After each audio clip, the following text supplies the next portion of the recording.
Bien, muy buenas noches con todos. Bienvenidos a toda la comunidad de estudiantes científica del sur. En esta oportunidad daremos una discusión de casos clínicos a cargo de la dirección del doctor Pedro Mamani Pupyas. Él es especialista en cardiología del Hospital María Auxiliadora y esta discusión de casos clínicos abarcará lo que es el diagnóstico en cuanto a hipertensión arterial. Y bueno, le damos el pase al doctor. Muchas gracias, doctor, por el apoyo en esta discusión de casos clínicos.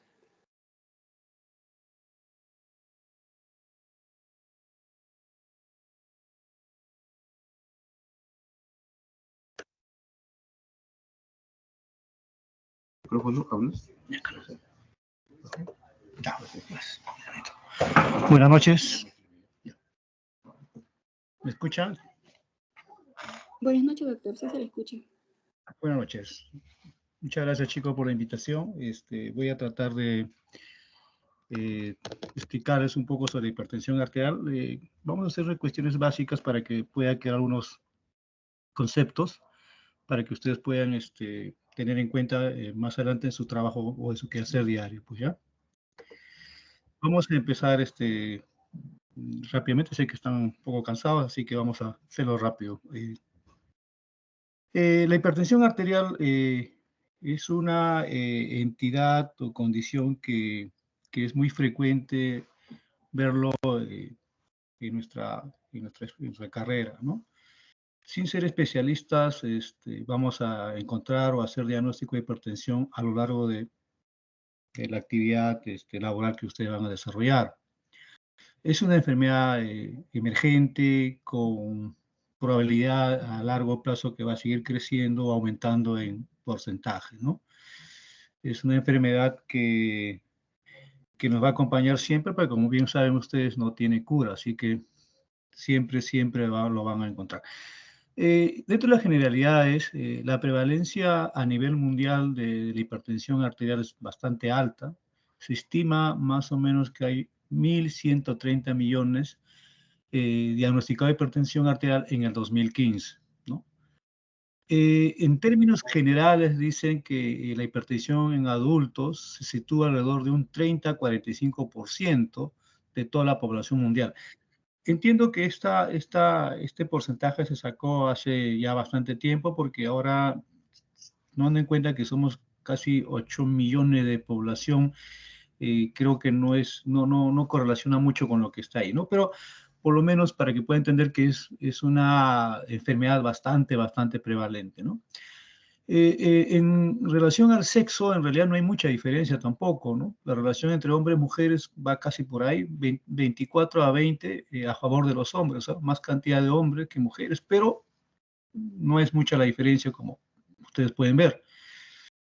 Lo que sí se sabe, de acuerdo a los estudios, es que la hipertensión arterial es una enfermedad que va a aumentar o va a ser también más prevalente de acuerdo a la edad. O sea, quiere decir que a mayor edad, más posibilidad de tener hipertensión arterial, ¿no?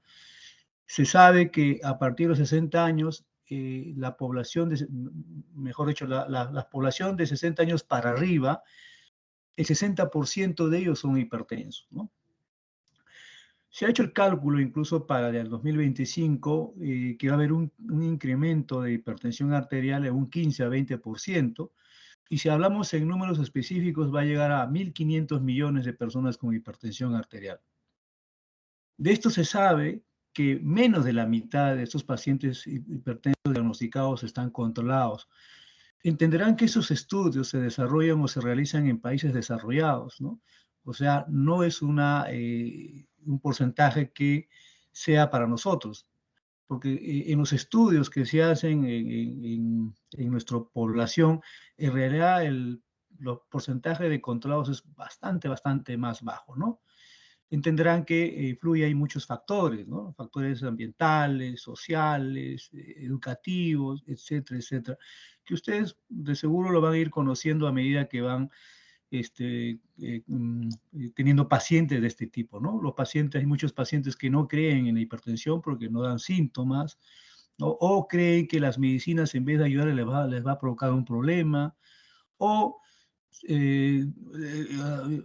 acuden a otros métodos de tratamiento. Por ejemplo, no sé, pues dicen el perejil, la chicha morada, el ajo, etcétera. Entonces, son condiciones en las que hacen que el control de los hipertensos en nuestra población es bastante, bastante bajo, ¿no?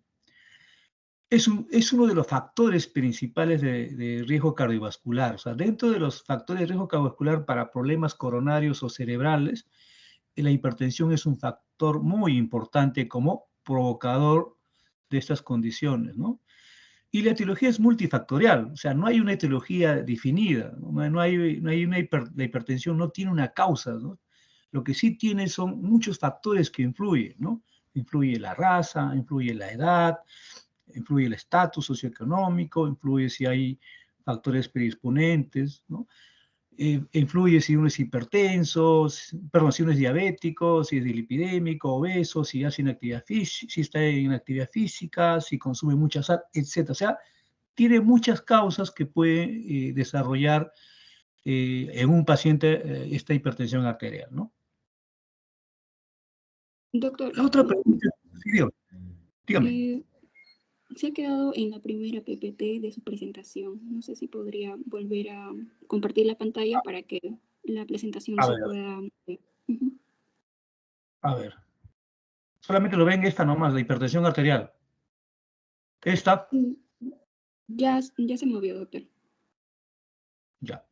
Entonces Gracias. vamos a ver.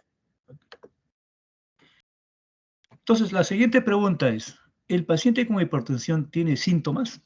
¿Ustedes qué dicen, chicos? Bueno, la respuesta está abajo, ¿no?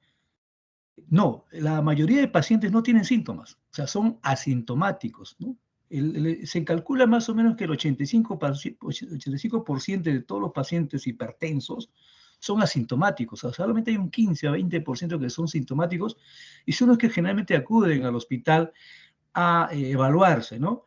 Los otros pacientes que no tienen síntomas generalmente son hallados ante una consulta que de repente van por otro motivo y algunos consultorios les toman la presión y les hayan elevado. Entonces, a lo que voy es, la hipertensión arterial no tiene síntomas y por tanto el diagnóstico no se hace con síntomas. El diagnóstico se hace tomando la presión. Eso tiene que quedar claro, chicos, ¿ya? Entonces, a todos sus pacientes que ustedes les visiten cuando sean médicos, les tienen que tomar la presión y ahí es donde ustedes hacen el diagnóstico de hipertensión. Entonces, por tanto, como es una enfermedad que no tiene síntomas, es catalogado como un asesino silencioso. Igual que la diabetes y otras enfermedades más, ¿no?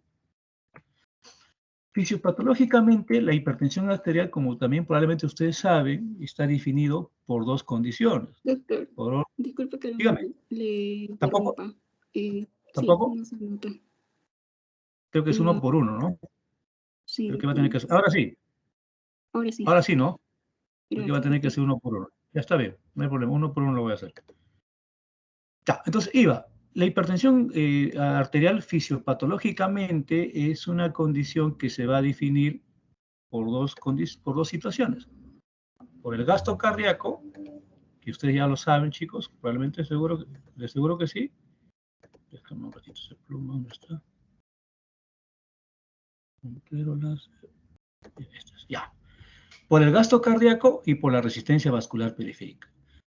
O sea, hay un equilibrio entre estas dos condiciones para que la presión arterial se mantenga dentro de lo normal. Cuando hay un desbalance entre ambos, es que se genera la presión arterial elevada, ¿no?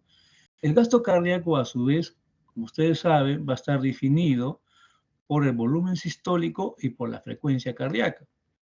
El volumen sistólico, a su vez, va a estar definido por la precarga, ¿no? Que a la vez la precarga va a estar definido por retorno venoso, la duración de la diástole y el volumen sanguíneo. Esto es para que puedan entender, precarga significa que el corazón, al momento de relajarse, va a hacer que la sangre llegue al corazón, ¿no? Es como un globito el corazoncito que está relajado y va a permitir que el líquido se introduzca en ella hasta que él pueda, digamos, soportarlo, ¿no? Entonces, si hablamos del corazón en sí y hablamos que el corazón en precarga es como un globo que está recibiendo líquido, entonces entenderá que a mayor cantidad de sangre que retorne a través de un volumen sanguíneo adecuado y la duración de la diástole, que significa la relajación del corazón, ¿no? Va a haber mayor precarga que va a ser definido al final del volumen diastólico, ¿no? También va a estar definido por la contractilidad, que significa la fuerza con que la sangre, perdón, con que el corazón expulsa la sangre, ¿no?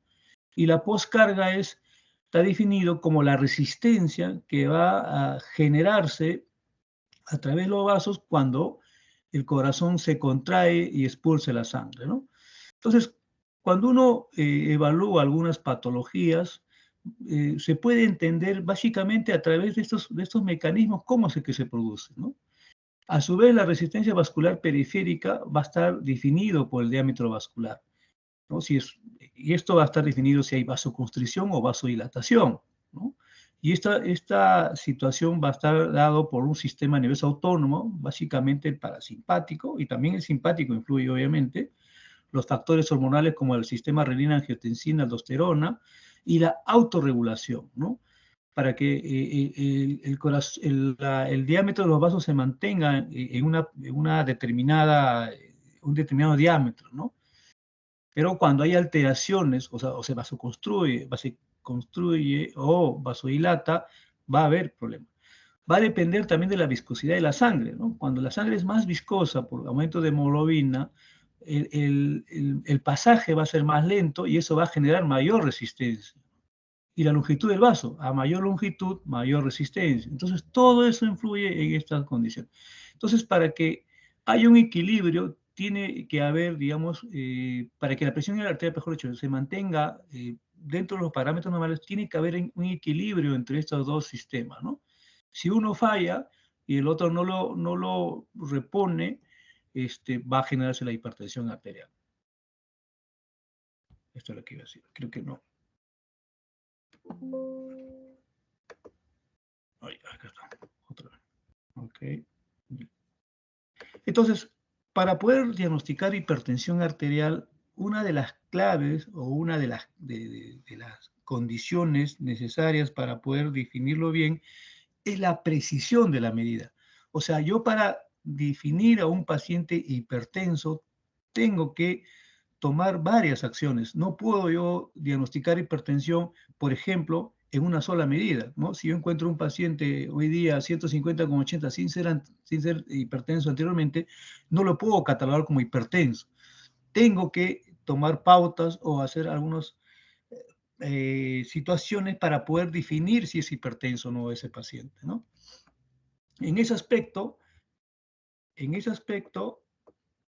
¿qué es lo importante que yo debo tener en cuenta? ¿Cómo debo medir la presión a estos pacientes, ¿no? La medición de la presión arterial tampoco es tan sencillo como parece, ¿no? De repente ustedes nos han visto pues tomar en el consultorio así, por encima de la ropa, o sea, sin tener mucho cuidado. Y en realidad eso es una mala toma de presión, porque ya está definido a través de las guías cómo debe estar el paciente y cómo debe estar el ambiente para poder tomar la presión arterial y que ésta sea adecuada. Entonces, en ese aspecto tengo que tener tres condiciones o parámetros, mejor dicho, ¿no? Una es la condición de dónde voy a tomar al paciente, o sea, en qué lugar, ¿no? Por ejemplo, tengo que tener un tensiómetro adecuado. Generalmente las guías refieren de que debía ser un tensiómetro electrónico o digital, en buen estado obviamente, que me tome la presión arterial, ¿no? Tiene que estar en un ambiente o una habitación tranquila, bien ventilado, ¿no? Con una temperatura confortable. Este paciente, para que se le pueda tomar la presión, no debe haber ingerido ni alimentos, no haber fumado, no haber consumido café o tomada gaseosa, haber hecho ejercicio o algún tipo de medicamento, ¿no? El paciente antes de tomar la presión debe permanecer por lo menos 3 a 5 minutos sentado, ¿no? Así como ustedes lo ven, relajado, ¿no? Y cuando uno le va a tomar la presión, tiene que estar el paciente callado, no puede ni hablar ni antes ni durante la toma de la presión. La postura es adecuada, es importante que este paciente esté bien sentado, ¿no? Con los pies, digamos, en el piso, ¿no? No las piernas cruzadas. la espalda tiene que estar en espaldar de la silla, así recto como ustedes lo ven, ¿no? Este brazo para tomar la presión tiene que estar desnudo, no se puede tomar la presión por encima de la ropa, ¿no? Y el tensiómetro tiene que estar más o menos a la mitad del corazón, ¿no?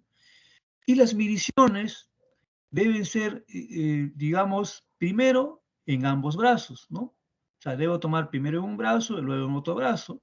Y si quiero, puedo yo hacer 2 medidas en un solo brazo, ¿no? Y de ellas puedo usar el promedio o utilizar el más alto, ¿no? Cuando yo evalúo a un paciente en consultorio y tengo que tomar la presión, le debo de hacer, según las guías, por lo menos 3 tomas de presión, ¿no? Con un intervalo de 1 minuto por cada toma. Y debo utilizar el promedio de las 2 últimas presiones que he tomado. Entonces, para que ustedes puedan ver, vean, la presión arterial, la toma de la presión arterial debe ser, digamos, en esta situación, ¿no? Tiene que tomar estos parámetros o estos consejos que ustedes están viendo para que esa presión sea una presión por lo menos que llegue a ser al que el paciente manifiesta o tiene, perdón. ¿Por qué motivo? Porque el hecho de que un paciente vaya a un consultorio nomás ya le genera un problema de estrés y eso hace que la presión suba un poco. O sea, quiere decir que en la mayoría de pacientes la presión que uno les toma en el consultorio no necesariamente es su presión real, ¿no? Incluso ya se sabe que cuando hay una mala posición, la presión arterial sistólica aumenta en 12 milímetros. Y si el paciente se le toma la presión conversando o hablando, puede llegar hasta 8 a 15 milímetros. O sea, miren ustedes, es bastante alto la cifra de presión que se eleva en estas condiciones, ¿no? Entonces, por eso es importante esta situación de cómo se toma la presión, ¿no? Ya viene, profe. Bueno, vayamos a nuestro caso clínico. Vamos a empezar, chicos. ¿Se puede ver eso? ¿Aló? Chicos, Doctor, todavía no se ve. ya, entonces, pues, ahora sí, ¿no es cierto? Ahora sí, ¿no? Sí, doctor. Ahora sí, ya. Vamos para que quede claro algunos datos. Este es un paciente varón de 56 años que acude a la consulta por cefalea intermitente. Él es como antecedentes diabético, ¿no? Con tratamiento regular, fuma 10 cigarrillos por día hace 10 años. Su papá y su madre son hipertensos. Cuando acude a la consulta, se le toma la presión en un brazo 140/90 y en el otro brazo 155/95, ¿no? En un solo día, obviamente. Su peso es 90 con una talla de 1,68 m con un índice de masa corporal de 31, ¿no? Cardiovascular está normal, ¿no? Respiratorio normal, neurológico normal. En los exámenes de laboratorio, lo saltante es la glucosa que está en 135, el colesterol 210, el LDL 135. Cuando se hace un proteinuria, sale 50 miligramos por decilitro, se le realiza un fondo de ojo y sale retinopatía hipertensiva grado 2, ¿no? Y en el electrocardiograma lo que se encuentra es una hipertrofia ventricular izquierda más sobrecarga sistólica del ventrículo izquierdo. Entonces, con estos datos, la siguiente pregunta es, el paciente fue evaluado una sola vez en el consultorio, como ustedes lo han podido entender. Entonces, ¿cuál es nuestra conducta a seguir? ¿Qué hacemos con este paciente? ¿Ya le diagnosticamos como un hipertenso de bata blanca? ¿Le decimos que es ya hipertenso en forma definitiva? ¿Le damos o le decimos, señor, tenemos que controlarlo en una semana, 2 a 3 controles para definir si es hipertenso? ¿O le indicamos que se haga un mapa, que es el monitoreo de la presión arterial, o un automonitoreo, o sea, que él mismo por cuenta se haga tomar la presión durante una semana y eso lo traiga a la consulta, ¿no? O otra alternativa es, le tomo la cifra más baja como valor real y le indico tratamiento no farmacológico o hago un diagnóstico de hipertensión enmascarada. Para poder resolverlo, vamos a ir un rato más acá. ¿Qué hacemos cuando tenemos un paciente, digamos, en la consulta y le tomamos la presión? ¿No? Definimos, le tomamos 2, 3 veces y definimos, ¿no? Si nuestra presión arterial es menor a 120/80, ¿no? Todos sabemos que es una presión normal. Entonces, ¿qué hago con este paciente? Si no tiene factores de riesgo, si no es obeso, le repito o le digo, venga usted en 5 años nuevamente para poder hacer un monitoreo de la presión. Si yo le encuentro la presión entre 120 y 129, con 80 y 84, ¿qué le digo? Señor, venga en 3 años para poder reevaluarlo nuevamente. Pero si yo le encuentro 130, 139, 85, 89, la diastólica, puedo considerar hipertensión enmascarada, ¿no? Que más adelante lo vamos a definir para que puedan entender los chicos. Entonces, ¿qué hago ahí? Lo que hago ahí es, o le hago un seguimiento a la semana, como hemos dicho, 3 tomas, o le solicito el mapa o el AMPA. Si con estos resultados me sale, con estos exámenes me sale este resultado, entonces yo le digo, señor, regrese un año para poder hacerle su control. ¿Qué pasa si yo encuentro la presión arterial mayor o igual a 140/90? Ya es una cifra alta. Más adelante también ustedes van a saber que es ya un estadio de hipertensión. ¿No? ¿Qué hago yo? Como le dije, yo no le puedo decir, señor, usted ya es hipertenso si yo le tomo una sola vez al día. Entonces, ¿qué hago yo? Le digo, señor, le voy a evaluar en esta semana 3 veces y ver cómo está su presión y de acuerdo a eso defino si es hipertenso o no. O le solicito, como le dije a ustedes, un mapa o un AMPA, ¿no? Entonces, con eso defino si él es hipertenso o si las cifras que están acá son reales. Entonces, volviendo a mi pregunta, ¿cuál sería la respuesta, chicos? ¿Aló? ¿Aló? Chicos, Sí, doctor, se le escucha. Los compañeros mencionan que la respuesta es la B. la B, que tiene diferente... como les dije, acá hay un dato claro, ¿no? Dice, es una sola vez en el consultorio, ¿no es cierto? Entonces, como le acabo de decir, Otra una opción, sola vez la C. la hace. Esa es la respuesta, ¿no? Porque acabamos de decir, ¿no es cierto? Acá. O sea, yo de tomo la presión, no defino talla de hipertensión, sino le hago, digamos, la visita, o pido que me visite 2 a 3 veces en esa semana y ahí defino si es hipertenso, ¿no? O le solicito el AMPA o el MAPA para definir si realmente es hipertenso. Esa es la respuesta, chicos, ¿ya? Bien, vamos. La valoración, si ya Doctor, define, ¿aló? sí, ¿Sí doctor, se ve, no?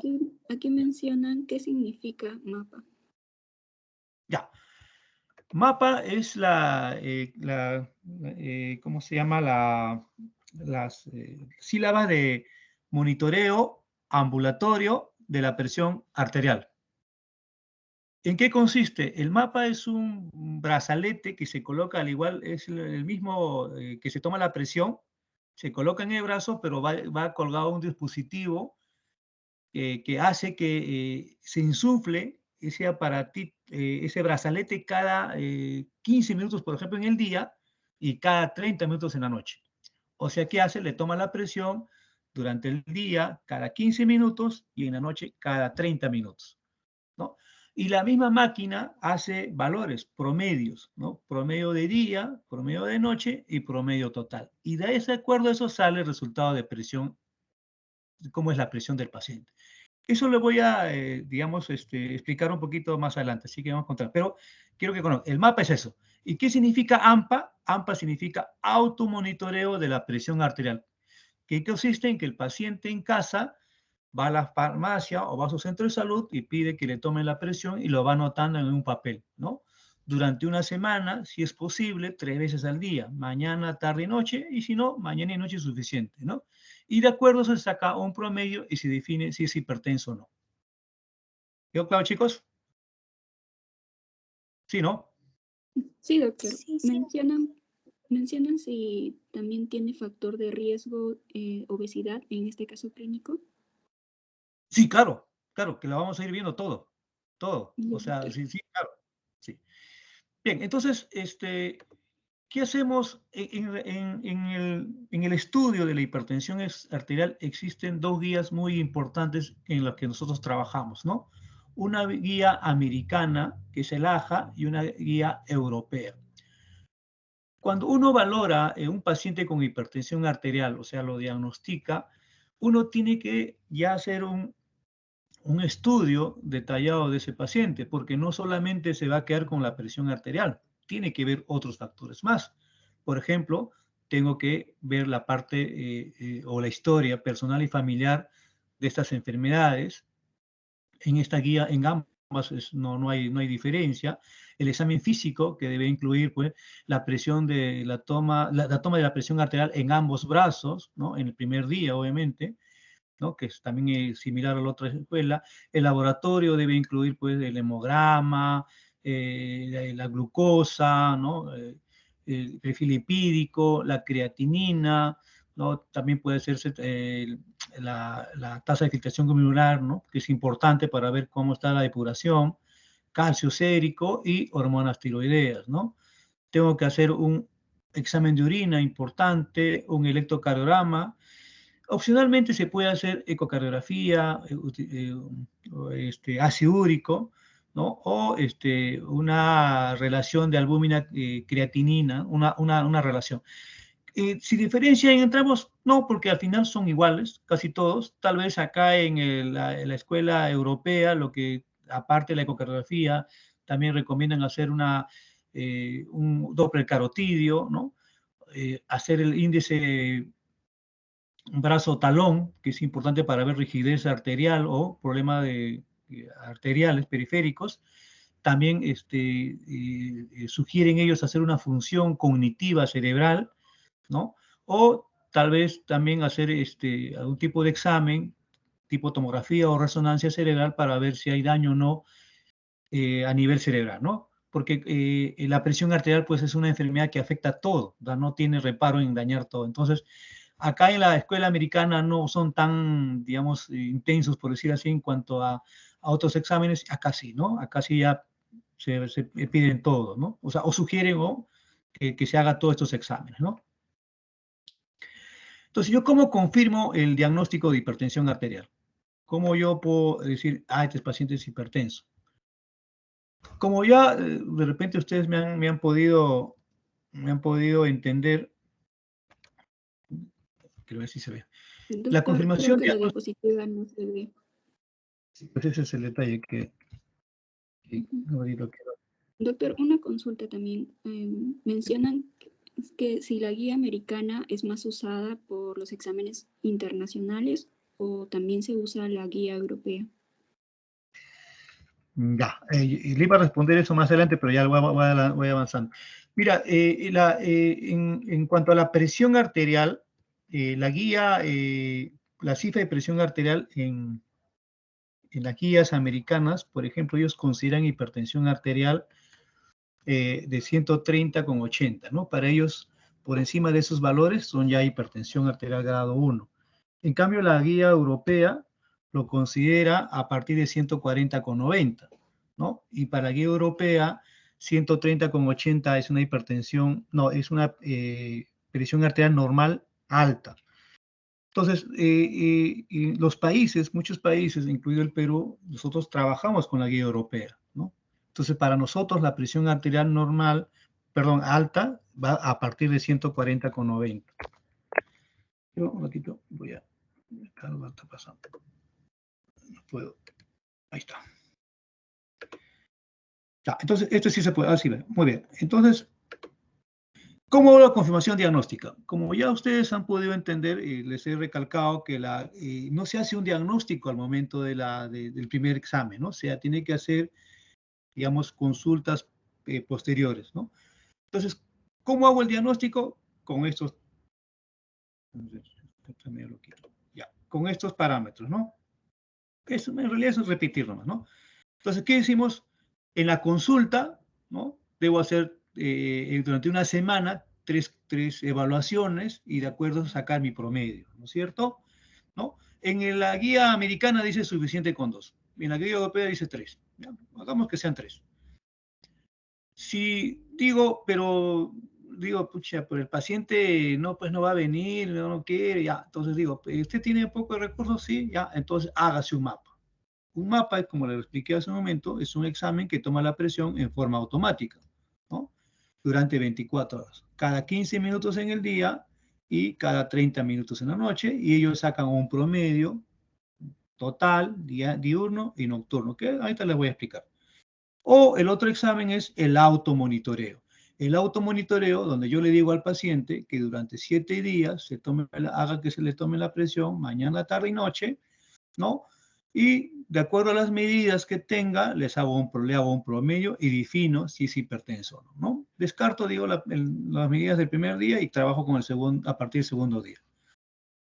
Pero ¿qué pasa si yo tengo presiones más elevadas, ¿no? O sea, estas presiones que estamos hablando es cuando están pues 150, 160, etcétera, ¿no? Que todavía puede ser reactivo y que el paciente esté nervioso y cuando va a la consulta se le sube la presión, ¿no? Entonces ahí tengo dudas.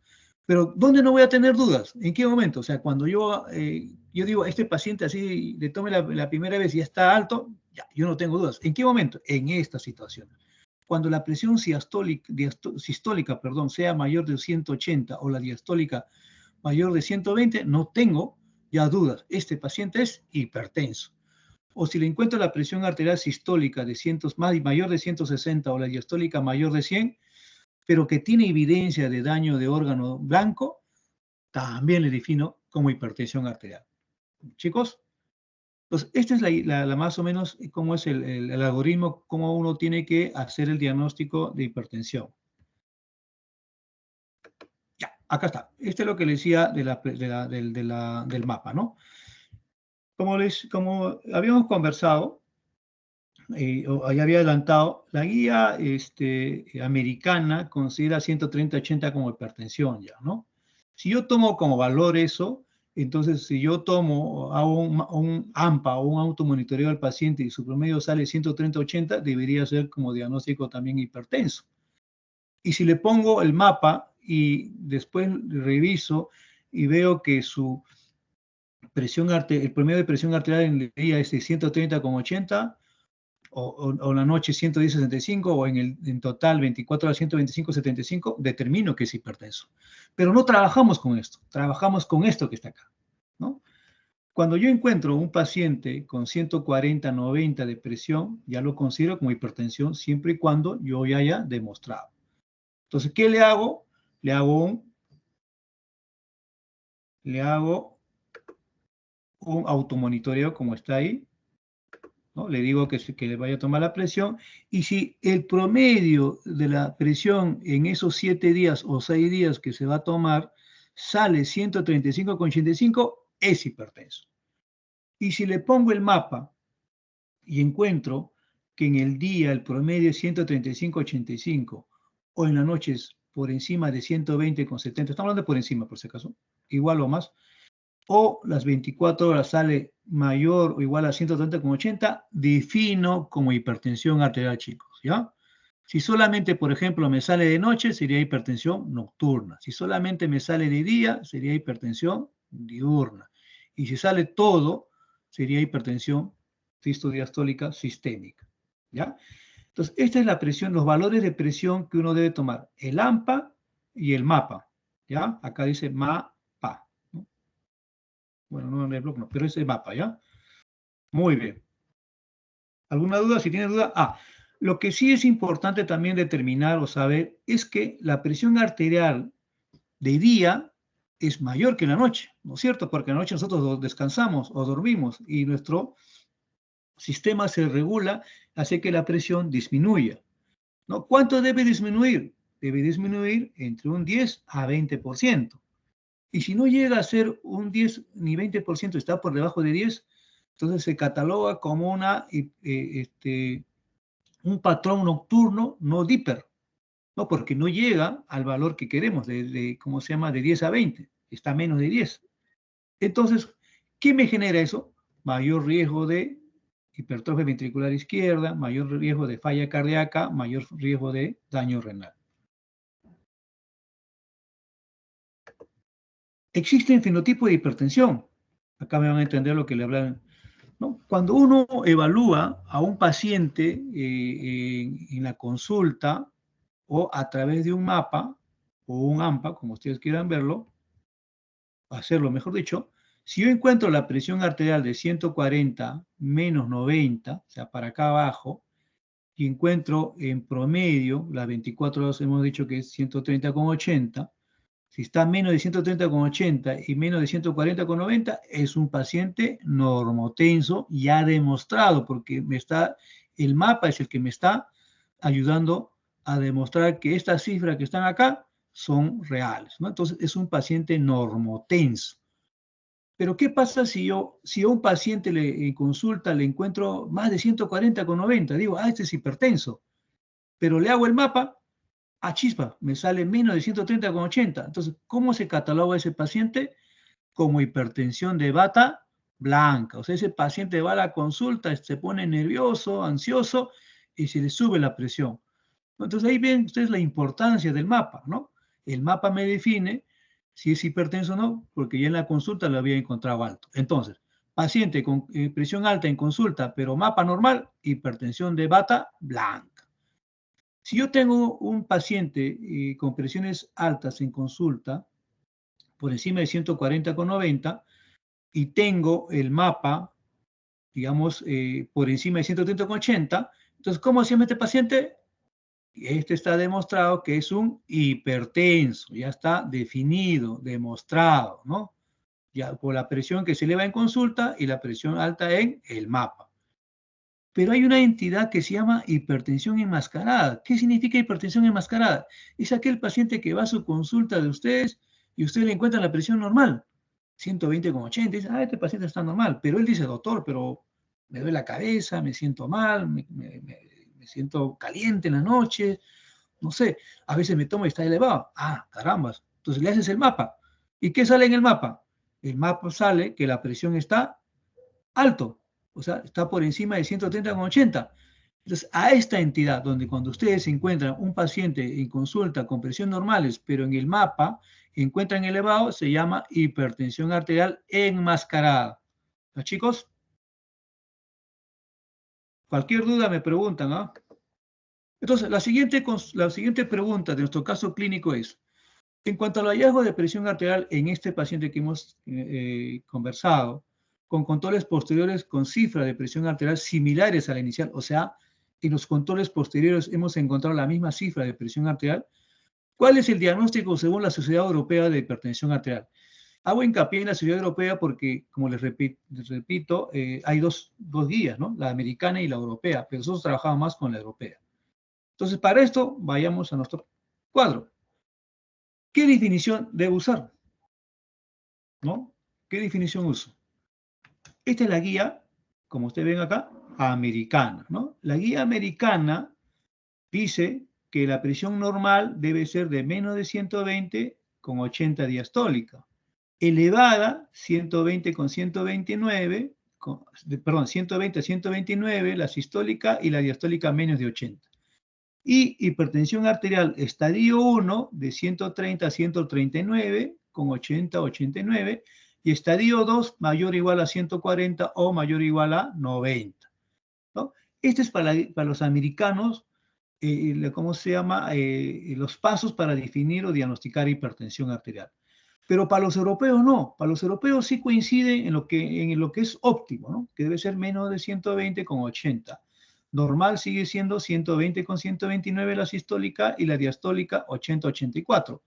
Y normal alta de 130 con 139, 85-89. Que para los americanos es estadio 1, para los europeos es normal alta. Los europeos ya hablan de hipertensión grado 1 a partir de 140 hasta 159 y de 90 a 99.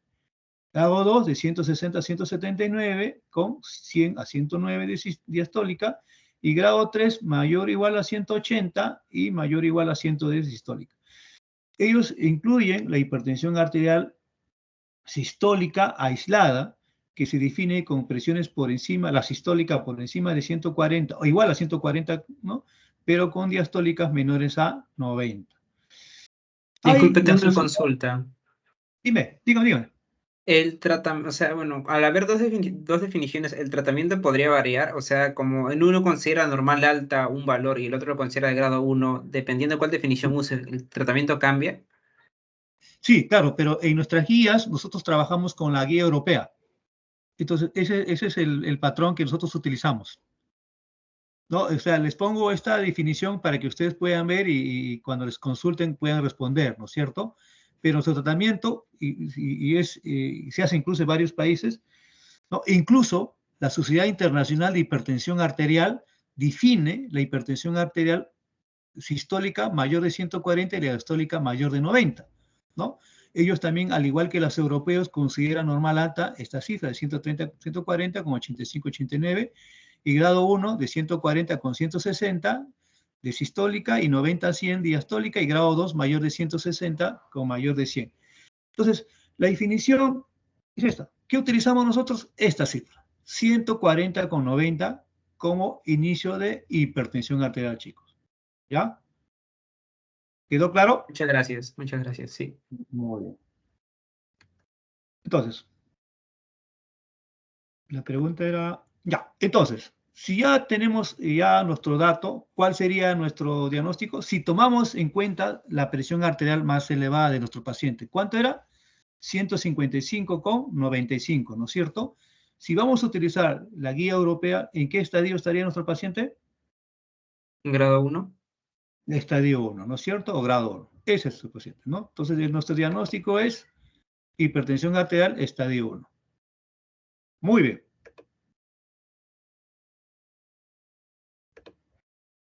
¿Existen factores de riesgo para generar hipertensión arterial? Claro que sí, ¿no? Porque como les dije al principio, la hipertensión arterial no es una condición que se produzca así de nada, o sea, tiene causas que lo pueden provocar. Hay factores de riesgo para hipertensión arterial. Y se ha dividido en no modificables y modificables. Los no modificables, como su nombre dice, son aquellos que uno no puede cambiar, ¿no es cierto? Que es la edad, a mayor edad, más riesgo de hipertensión, como hemos conversado, ¿no? El sexo, el varón tiene más propenso hasta que las mujeres, digamos, dejen de menstruar y a donde la relación de riesgo se equipara, ¿no? Por eso el género. El origen étnico también es importante, sobre todo cuando son personas de raza negra, ellos también tienen más propenso a desarrollar hipertensión arterial. La herencia es un factor que juega bastante, ¿no? Si yo tengo papá, mamá hipertenso, lo más probable es que si no me cuido, voy a ser también hipertenso. Estos son los factores no modificables, pero los modificables sí hay, ¿no? Sí existen también. Esos son los que nosotros podemos cambiar y en lo que nosotros debemos trabajar como médicos, ¿no? Por ejemplo, en los hábitos o comportamientos de estos pacientes, por ejemplo, si fuma, si bebe alcohol, si no hace ejercicio, si come alimentos pues con alto contenido de sal, alimentos chatarras, ¿no? También tiene riesgo de que se genere hipertensión. Las condiciones psicológicas o sociales también. Un paciente estresado, tensionado, come de todo, ¿no? O sociales, cuando tú vas a un grupo y ves que uno come algo, tú también tienes que comer porque estás en ese grupo, ¿no? Todo eso influye como parte del riesgo de generar hipertensión arterial, ¿no? Y los metabólicos, ¿no? Aquellos que dan pacientes obesos o con sobrepeso, aquellos pacientes dislipidémicos o aquellos pacientes diabéticos. Entonces, todos estos pueden desarrollar o generar un riesgo para tener hipertensión arterial. Entonces, yo como médico debo trabajar sobre aquellos modificables. Por eso es que me hacen la diferencia, ¿no? Son los que yo puedo trabajar para que este paciente tenga un riesgo mínimo de desarrollar hipertensión arterial, ¿no? Disculpe, una consulta. Dime, amigo. En el cuadro menciona donde hay, por así decirlo, riesgos no modificables. Hay un tipo, o sea, hay un origen, hay tipo de personas, o como menciona, origen étnico, que sean más propensos a desarrollar hipertensión. Claro, los O morenos, sea, ¿no? Los morenos tienen alto riesgo de desarrollar hipertensión arterial. gracias. Nuestra siguiente pregunta es, de los datos que tenemos del paciente que hemos conversado, ¿qué órganos están comprometidos? ¿No? Vamos a hablar si están comprometidos el ojo, el corazón, el sistema vascular, el riñón o todos ellos. Entonces, para ello, vayamos a conversar. Sabemos que la hipertensión arterial, al igual que la diabetes, compromete a órganos, ¿no? ¿Cuáles son los órganos que comprometen? El corazón, el cerebro, el riñón, el sistema periférico, vascular y el ojo, ¿no? Por eso es importante, ¿no? Incluso recalcan que hay que hacer un electrocardiograma, hay que hacer un examen de orina, hay que solicitar una creatinina sérica y si se puede, pues una depuración de creatinina, etcétera, etcétera, ¿no? Estos son los órganos que se afectan en la hipertensión arterial, o se puede ser afectado, ¿no? Entonces, si hablamos del corazón, vemos que a lo largo de tiempo, que uno es hipertenso y que no se trata, genera estos daños, ¿no? Hay 4 grados. El primer grado es cuando el corazón comienza a hipertrofiarse, comienza a engrosarse, ¿no? Recuerden que el corazón es un músculo que vence una resistencia, ¿no? Si la resistencia es elevada, cuando hablamos de presión arterial elevada, este músculo tiene que hacer un trabajo adicional, ¿no? Tiene que trabajar más fuerte para poder vencer esa resistencia. Pero como es músculo, se hipertrofia, ¿no? Entonces, ese es el primer grado, ¿no? Hay una disfunción diastólica, ¿no? Con un grado leve de hipertrofia. Si vamos al grado 2, ya una hipertrofia ya más marcada, ¿no? Con una disfunción diastólica. Si vamos al grado 3, es mucho más hipertrófico, ya hay una falla del corazón, porque eso es lo que pasa cuando el corazón se va hipertrofiando, llega a un límite y comienza a fallar, ¿no? Falla y si no se hace nada, comienza a crecer, ¿no? Y el cuarto estadio es un paciente ya con una hipertrofia excéntrica, ya no es concéntrica, ¿no? Sino para afuera, excéntrica, con una dilatación ya del ventrículo izquierdo y con una fracción de eyección reducida. Entonces, este es, digamos, en el corazón, cómo se va a comprometer si es que nosotros no hacemos nada tratando la presión arterial. Entonces, hay muchos pacientes que no les hace caso a la hipertensión y llegan ya con insuficiencia cardíaca, ¿no? Un corazón grande y con una función baja. El siguiente órgano que está afectado es el sistema vascular, ¿no? Llamamos una enfermedad arterial periférica. ¿Cómo sé yo, por ejemplo, si este paciente tiene alto riesgo de desarrollar un problema arterial periférico o ya tiene una enfermedad arterial periférica? Con este índice brazo-tobillo. No sé si alguna vez han escuchado, ¿no es cierto? ¿En qué consiste el índice brazo-tobillo? En tomar la presión a nivel del tobillo y a nivel de miembro superior, ¿no es cierto? Se entiende que la presión a nivel del tobillo es mucho mayor que la del brazo. Entonces, cuando uno hace ¿cómo se llama? La proporción, si yo tengo más alto la pierna y más bajo el brazo, va a salir más de 1 la relación, ¿no es cierto? Pero si se invierte eso, o sea, si en la pierna, si la presión se hace menos, porque ya no hay un flujo adecuado de sangre, ¿no es cierto? Disminuye la presión, entonces va a hacer que si es menor la presión arterial en tobillo que la del miembro superior, la relación va a bajar, ya no va a ser menos de 1.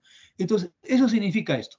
Cuando la relación es menos de 0,9, es un indicativo de que hay una enfermedad arterial periférica. Y eso va a determinar, de acuerdo a la severidad, va a determinar de acuerdo a la proporción. Si está entre 0,9 a 0,8 es leve, entre 0,8 a 0,5, algunos dicen 0,4, es moderada, y está a menos de 0,5 es severo, ¿no? Revisen eso, chicos, para que puedan quedar claro, ¿no? Y otros exámenes, sí, porque este es un examen que es fácil de hacer en consultorio y que yo puedo determinar, pero ahora pues existen formas, digamos, más, digamos, con imágenes que puede uno saber, ¿no es cierto? Puede hacer un Doppler arterial miembros inferiores o un Doppler carotídeo. Indirectamente, ¿cómo puedo saber también esto? Ustedes saben, chicos, cuando le toman la presión arterial en un brazo a un paciente y en el otro brazo, y ¿cuánto debería ser la diferencia, digamos, así normal? O sea, obviamente no vas a encontrar una presión similar al otro brazo, ¿no? Puedes encontrar diferente, pero ¿cuánto te permite o les permite a ustedes decir, ese sigue siendo normal?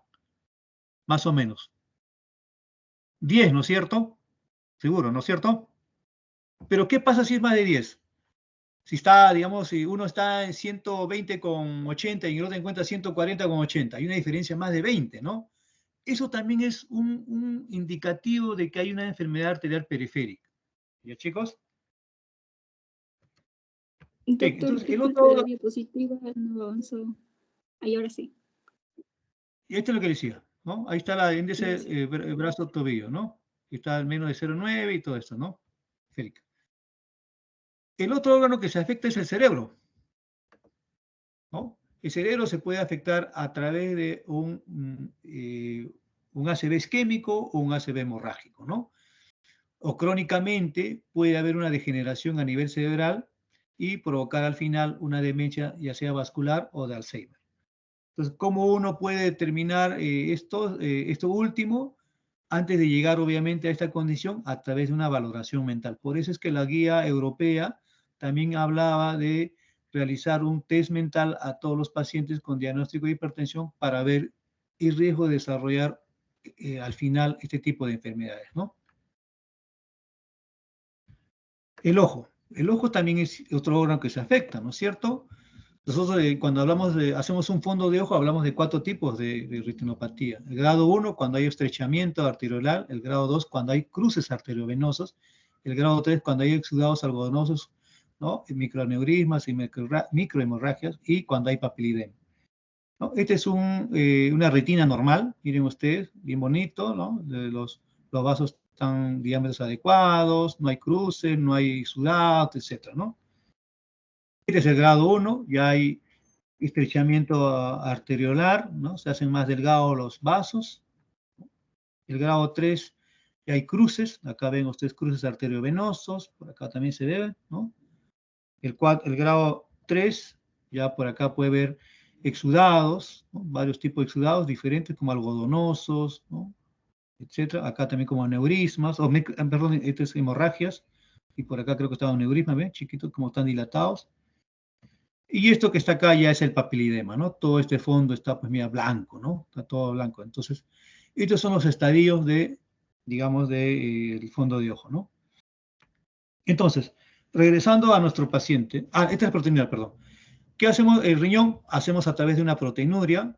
Básicamente hablamos de proteínas en orina. Cuando encontramos albúmina, perdón, en orina, si es menos de 30, ¿no? Es normal, pero si está entre 30 a 300 es elevado y más de 300 es severamente elevado, ¿no? Todo lo demás guardan solamente relación, son proteínas o albúminas o relación albúmina-proteína. Y cuando hacemos en el examen de orina un test reactivo, podemos encontrar pues negativo, que es normal, o trazos de una cruz o más cruces cuando ya es severo, ¿no? Entonces, regresamos a nuestro paciente. En nuestro paciente conversamos que tenía una retinopatía, tenía presión alta diferencial más de 10, ¿no? Tenía albúmina tenía 50 de albúmina, ¿no? Tenía en el electrocardiograma una hipertrofia ventricular izquierda con sobrecarga, ¿no? ¿Y cuál sería nuestra respuesta, chicos? La E. La E, ¿no? Porque está afectado el ojo, está afectado el sistema vascular, porque hemos dicho de que la diferencia no debe ser más de 10 y él tiene diferencia 15. El corazón porque hay una hipertrofia y el riñón porque ya está perdiendo albúmina por la orina, ¿no es cierto? Muy bien, chicos, vamos entonces, siguiente paso. De acuerdo a lo descrito, otra pregunta, de acuerdo a lo descrito en este paciente, ¿se le cataloga como qué? Como un paciente de bajo riesgo cardiovascular, paciente de alto riesgo cardiovascular, paciente de muy alto riesgo cardiovascular, no tiene factor de riesgo cardiovascular o es un paciente de moderado riesgo cardiovascular. Para responder esto, hay otra pregunta más, vamos a responder los dos, ¿no? Y calculemos el riesgo cardiovascular en este paciente, si es menos de 10, más de 10, 5, 5 a 10 o 3%. Vayamos. El riesgo cardiovascular se define también a través de las guías, ¿no? Las dos guías son básicamente que toman la batuta de todo. En la americana utilizan el Framingham, que ustedes seguro que han escuchado, ¿no es cierto, chicos? Y la europea utiliza el SCORE y el INTERHER. Lo importante de todo esto es determinar cuánto es el riesgo cardiovascular a 10 años en esos pacientes. Si es más del 10% es un alto riesgo de desarrollar problemas cardiovasculares, ¿no? Entonces, hablamos del Framingham, este es digamos, la tabla. Estas tablas ustedes lo pueden encontrar, digamos, en el internet, ¿no? Son calculadoras ya que ustedes ponen los valores y les sale pues el porcentaje, ¿no? Por ejemplo, acá más o menos parecido, este paciente tiene 54 años, una presión alta, no estaba tratado, el colesterol estaba elevado, es diabético, él fumaba además, ¿no? Mire, su riesgo llega a un 25%, o sea, es mucho más del 10%, ¿no? Esta es la guía americana que habla del Framingham. Y esta es la guía europea, ¿no? Que habla de el SCORE, ¿no? El SCORE habla de estadio 1 en hipertensión, estadio 2 y estadio 3, ¿no? Cuando es un paciente que está en este rango de presión y no tiene factor de riesgo, va a depender del grado de hipertensión para considerarlo entre moderado o alto riesgo. A medida que va teniendo factor de riesgo, va aumentando su riesgo, ¿no? Si ya tiene factores de riesgo, ya es ya entre moderado a alto riesgo, ¿no?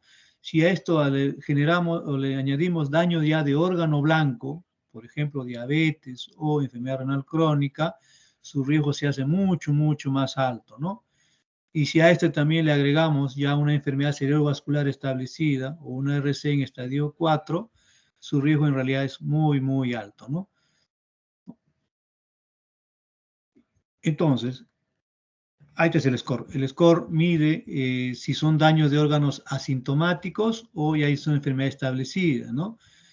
Con la presión de pulso más de 60, en el electrocardiograma hay hipertrofia ventricular izquierdo, si la ecografía lo confirma, si en la carótida encontramos el grosor intimal más de 0,9, si la relación carótida femoral en la íntima es más de 10, si el índice brazo-tobillo es menos de 0,9, ¿no? Si hay una tasa de filtración glomerular entre 30 y 60, o si hay microalbuminuria, todo esto son daños de órgano blanco, pero asintomático, ¿no?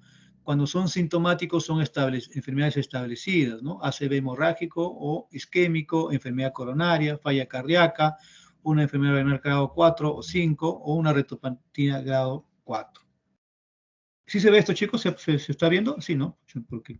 Sí se ve, sí se ve. Muy bien. Entonces, si regresamos a nuestro paciente, hablamos de este paciente, ¿no? Paciente, si nos vamos a esta tabla, nuestro paciente es diabético, ¿no? Es fumador, es dislipidémico, él ya tiene 3 factores nomás ahí, ¿no? Y tiene diabetes. Entonces, es un paciente ya diabético, no tiene daño órgano, ¿no? Salvo el ojito que está un poquito alterado, pero no llega a ser grado 4. Entonces, este paciente maneja presiones de 140, de 155,95. Entonces, está en un paciente de alto riesgo, ¿no es cierto, chicos? ¿No es cierto? Sí. ¿Quedó? Muy bien, de alto riesgo, ¿no? Entonces, nuestra respuesta es de alto riesgo.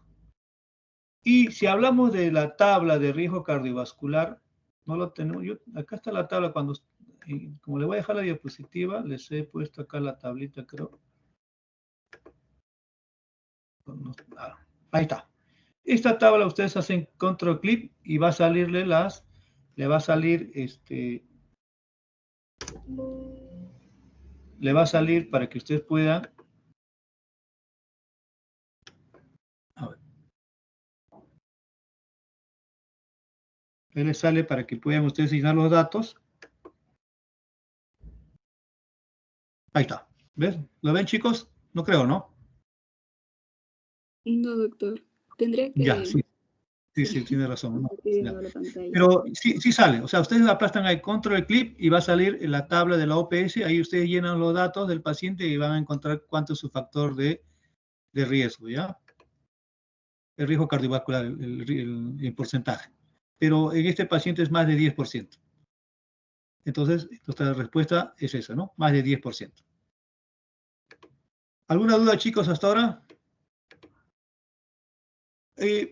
Existen también, pues, obviamente, factores de riesgo cardiovascular, ¿no? O sea, para ver acá lo que hemos llenado acá, tenemos que ver cuáles son los factores de riesgo cardiovascular. Están acá, pues, ¿no? La edad, el sexo, la enfermedad familiar. Si yo tengo, por ejemplo, mi papá falleció a los 50, 55 años de infarto, ya me genera una carga, digamos, alta de desarrollar o poder provocarme un infarto a mí también. No es lo mismo que mi papá fallezca de 80 o 90 años de un infarto.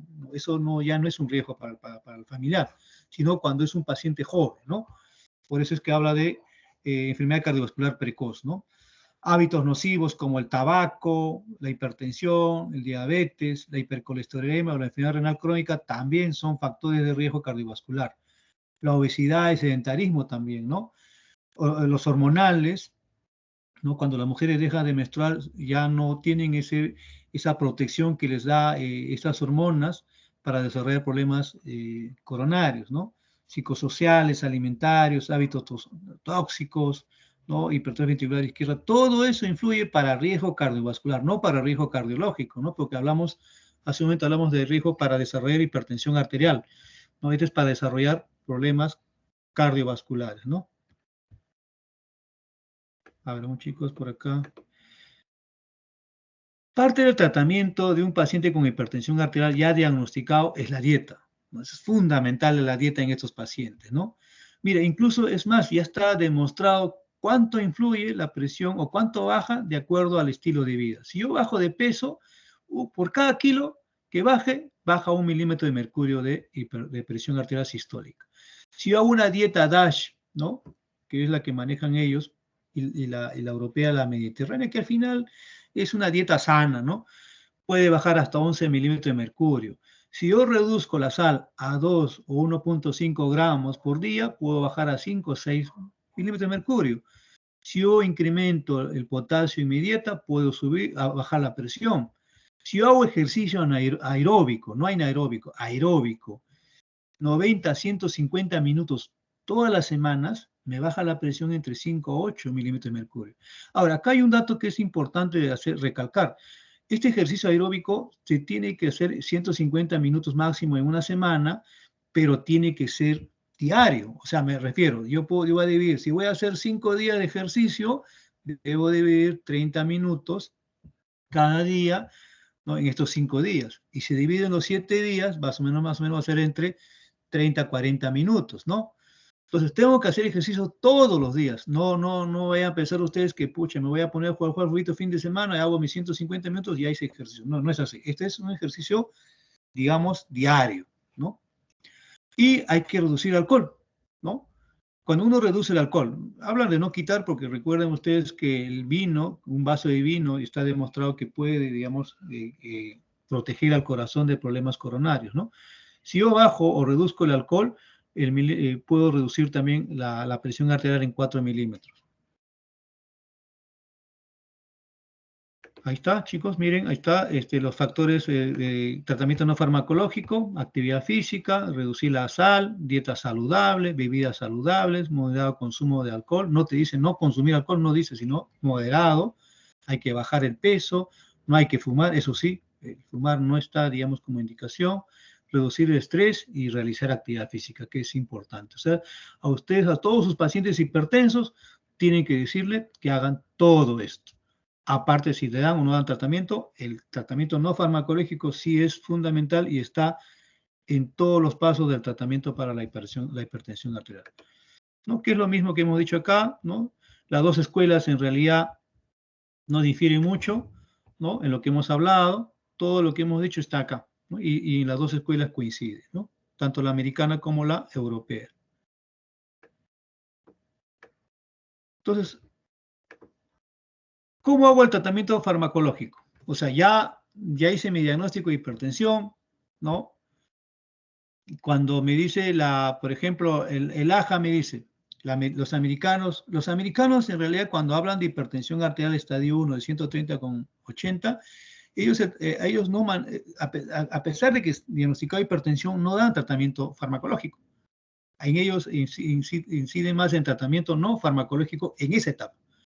Tratamiento farmacológico los americanos ya lo dan a partir de 140/90 o cuando la presión arterial en ese paciente está en 130/80, pero tiene un daño tiene un accidente cerebrovascular ya establecido, o es diabético o tiene una enfermedad renal crónica. O si yo le echo el riesgo cardiovascular en la tabla que hemos mencionado y me sale más del 10%, este paciente debe iniciar tratamiento con esta cifra de presión arterial. O si yo le digo a este paciente, señor, en esos 3 meses usted va a comer menos sal, va a comer menos grasa, va a hacer ejercicio, va a bajar de peso, etcétera, ¿no? Y lo veo en 3 meses. Si ese paciente no me ha hecho caso, o sea, no ha hecho nada, es un paciente refractario ¿cómo se llama?, al estilo de vida, o al cambio de estilo de vida. Entonces, en ese paciente también debo iniciar tratamiento ya, ¿no? Esa es la escuela americana, pero en la escuela europea, miren, ellos dicen que el tratamiento debe iniciarse a partir de 160,90, ¿no? Y si yo tengo un paciente que tiene menos de 80 años, pero que tiene presión arterial mayor de 135, con un ACV establecido, le debo ya iniciar tratamiento, ya no esperar, ¿no? O si la presión arterial es de más de 140,90, pero si yo le hago el riesgo cardiovascular y me sale más de 10% a 10 años, también le debo dar tratamiento. Si hay un daño de órgano blanco, también, ¿no? Y si son mayores de 65 años o refractarios al estilo de vida, también. O sea, este inicio de tratamiento de 160,90 se da básicamente cuando un paciente no tiene ningún tipo de factor de riesgo, ¿no? Antes, o sea, 140,90, 150 a 159,80-90, le doy tratamiento no farmacológico. Chicos, eso es lo que quiere decir, ¿ya? Y la Sociedad Internacional de Hipertensión Arterial también dice, tratamiento farmacológico a partir de 160/100. Si es un paciente con alto riesgo cardiovascular, ACV, RC, diabetes o daño de órgano blanco, suficiente que tenga más de 140,90 para iniciar tratamiento farmacológico. Esto es para iniciar tratamiento farmacológico. ¿Quedó claro, chicos, eso? Sí, ¿no es cierto? Si tienen alguna duda, avisen, por favor. Entonces, ¿qué fármacos voy a utilizar? En el arsenal terapéutico para la hipertensión arterial existen varios, ¿no? Existen los inhibidores ECA, están ahí, ¿no? Que pueden producir como reacción a veces medicamentosa tos, angioedema, hipercalemia, y está contraindicado en este tipo de pacientes. Los antagonistas de renina-angiotensina 2, acá, perdón, me olvidaba, ¿cuáles son los inhibidores ECA? Captopril, enalapril, lisinopril y quinapril. Y los antagonistas de receptores de angiotensina 2, que inhiben el receptor de angiotensina 2 exactamente, ¿no? Se puede dar cuando son pacientes intolerantes a la inhibidores ECA, se le da este tipo de medicamentos. Y las reacciones adversas medicamentosas y contraindicaciones son similares a los inhibidores ECA. ¿Cuáles son esos medicamentos? Ahí está. Losartán, valsartán, irbesartán, telmisartán, candesartán, olmesartán. Los bloqueadores de canales de calcio, sobre todo los dihidropiridínicos, que son selectivos vasculares, son vasodilatadores vasculares. Sus mecanismos de acción es bloqueo de canales de calcio, tienen como reacción adversa medicamentosa una taquicardia refleja, un edema medular, ¿no? ¿Cuáles son estos medicamentos? El amlodipino, nifedipino, nicardipino y felodipino. Entonces, yo tengo, dentro de mi arsenal terapéutica está dividido, ¿no? El primer medicamento que debo utilizar son o inhibidores ECA o ARA2, ¿no es cierto? Y en segunda línea están los bloqueadores de canal de calcio o los diuréticos, los tiacídicos, ¿no? Ahí está. Vamos a ver acá, chicos. Las tiacidas inhiben a nivel túbulo contorneado distal el pasaje sodio-cloro.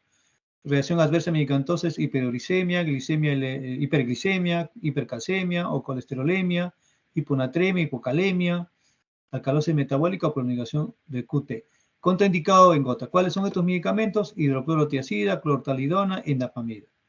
Bloqueadores de canales calcio son, como su nombre dice, bloqueadores del canal de calcio, ¿no? Reacciones adversas medicamentos son que pueden provocar bradicardia, hipercalemia, dislipidemia, depresión y disfunción eréctil, ¿no? Contraindicado bloqueo auricular de alto grado, ¿no? En falla cardíaca descompensada no se le puede dar porque descompensas más, y los diabéticos porque puedes enmascarar una hipoglicemia. ¿Cuáles son estos medicamentos? El propanolol, el atanolol, bisoprolol, carbidilol, metoprolol, nibiprolol. Los diuréticos de asa son los que inhiben a nivel de la porción ascendente a nivel renal, la bomba de sodio y potasio, cloro, ¿no? Se puede utilizar en insuficiencia renal, en grado 4 o grado 5, tranquilamente. ¿Cuáles son estos medicamentos? Furosemida, toracimida, vomitadina, ¿no? Vamos a otro, chicos.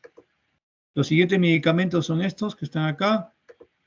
Los bloqueadores de receptores de aldosterona o inhibidores. ¿no? Que inhiben justamente eso, inhibición del receptor mineralocorticoide, uso en hipertensión resistente, hiperaldoteronismo, como reacción adversa medicamentosa tiene hipercalemia, acidosis metabólica, ginecomastia o hipogonadismo. Contraindicado en falla renal y hipercalemia. En falla renal no se da este tipo de medicamentos. ¿Cuáles son? Hipnolatona y pleronona. Antagonistas de alfa-1, bloquean los receptores alfa-1, ¿no?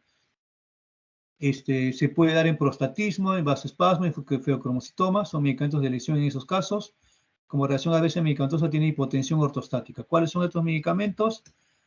La doxazucina y la prazosin, ¿no? Y los agonistas alfa-2 centrales son los que realizan agonismo de receptores alfa-2 en el sistema nervioso central, se indican en embarazos y su reacción adversa medicamentosa es el parkinsonismo y somnolencia. ¿Cuáles son estos medicamentos? Mitindopa, clinidopa. Entonces, a lo que iba yo. En nuestro arsenal terapéutico tenemos como primera línea un IECA o ARA1. No juntos, ¿no? Debe ser uno de ellos. Uno de ellos es primera línea. En segunda línea está entre bloqueadores de canales calcio o los diuréticos tiacídicos, ¿no? Como hidroclorotiazida. Entonces, yo debo dar en los pacientes, debo iniciar, si van a recibir 3 medicamentos, deben ser estos 3 medicamentos de base. No puedo dar otro tipo de medicamentos según las guías, ¿no? Entonces, sigamos.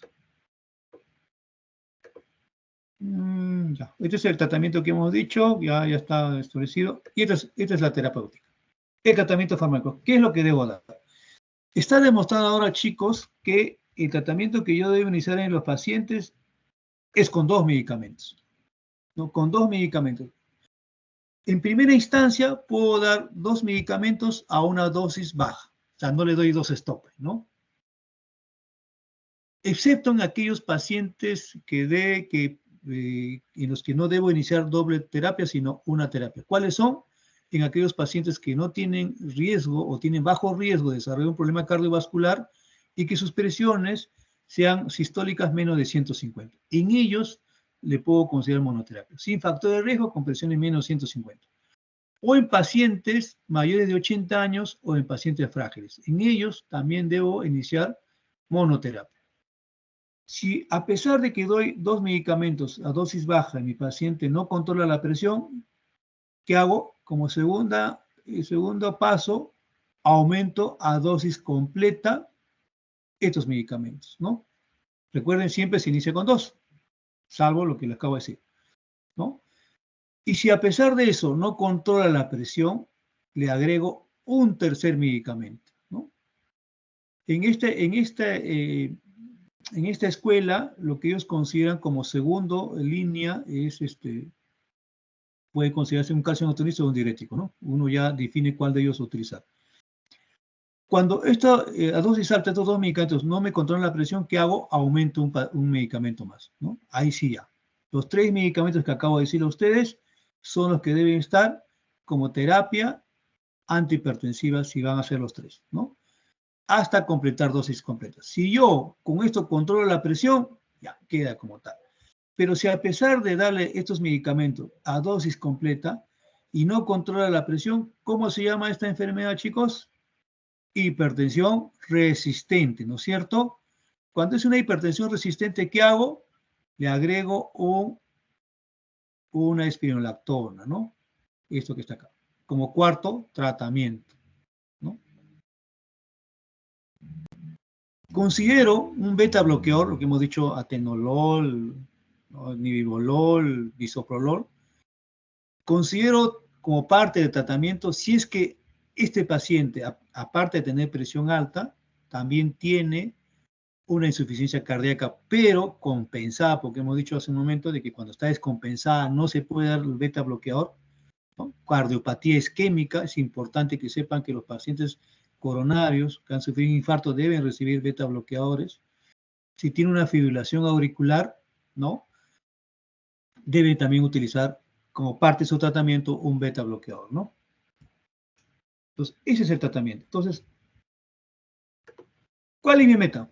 También acá están las guías, ¿no? La guía dice, en la americana, mi meta es que la presión debe ser menos de 130, la sistólica, ¿no? La europea no, la europea dice, Si yo tengo un paciente de 18 a 65 años y es un paciente diabético con una enfermedad coronaria o ha tenido un infarto isquémico, yo no debo tener mis presiones máximo 130 o menos, pero no debo bajarle a menos de 120.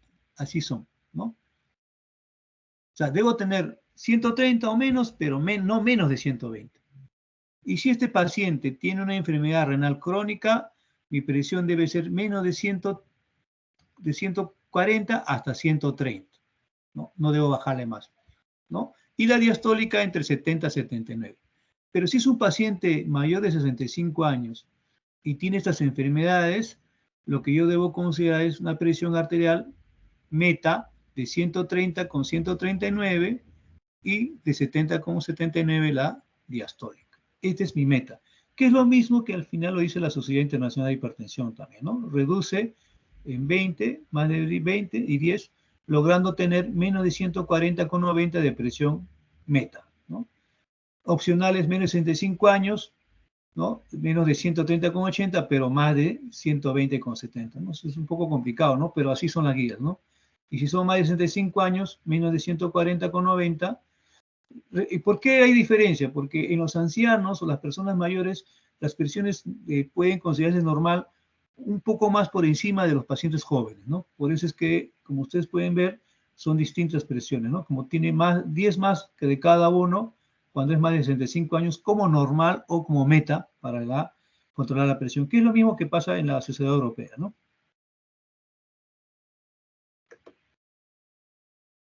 Ya, acá el chico ya no ha leído este caso clínico. Es un chico de 20 años, monorreno, fumador, bebedor, que va a la consulta porque se encuentra cansado, hiporéxico, no tiene cólico nefrítico, no hay hematuria, no hay edemas, le encuentra una presión de 170 sobre 110, al abdomen no se palpa hígado ni vaso, no hay soplos renales, pulsos periféricos normales. Le inician tratamiento de base por esta presión que está elevada en Arapil 20 cada 12, amlodipino 10 cada 24 y paracetamol por la cefalea. A la semana la reevalúan, está cursando con tos constante, ya su presión se ha controlado. En laboratorio, básicamente, lo importante es la creatinina, que está bastante alto, el ácido úrico también elevado, el potasio también elevado, ¿no? En la orina hay proteinuria, hay cilindros granulosos, eritrocitarios también, y la función renal, con la depuración de creatinina está en 2 y la depuración de Coroscross que utilizamos en consulta está en 20. Entonces, con estos datos, ¿cuál es nuestro diagnóstico, chicos? ¿Es una hipertensión arterial estadio 2, una hipertensión arterial estadio 3, una hipertensión arterial secundaria, una emergencia hipertensiva o es una hipertensión resistente? Acá. Sospecha de hipertensión secundaria. Edad de comienzo de hipertensión antes de la pubertad, edad de comienzo menos de 30 años, sin obesidad, sin historia familiar, hipertensión, edad de comienzo menos de 40 años con hipertensión de grado 2 o 3, edad de comienzo mayor de 65 años, ¿no? Con presiones elevadas, crisis hipertensiva en pacientes con presión arterial normal previamente, o hipertensión arterial pero bien controlada, ¿no? Hipertensión resistente, que no se controla con 3 fármacos, ¿no? Y requiere un cuarto o un quinto medicamento. Hipertensión arterial acelerada o maligna es aquella hipertensión bastante elevada con una retinopatía de grado 3 o 4, o si hay una lesión de órgano diana o blanco desproporcional al grado de hipertensión. Si yo manejo presiones arteriales de 150 con 90, por ejemplo, pero tengo un ACV ya bien establecido, es una desproporción. Entonces, eso también es como un índice o hincapié para sospechar de una hipertensión secundaria, ¿no? Si hay un paciente con un síndrome de apnea del sueño también, ¿no? O presencia de síntomas o signos que orienten hacia una enfermedad subyacente, por ejemplo, un feocromocitoma, es un paciente con rash cutáneo, taquicárdico, ¿no? Sudoroso, pálido.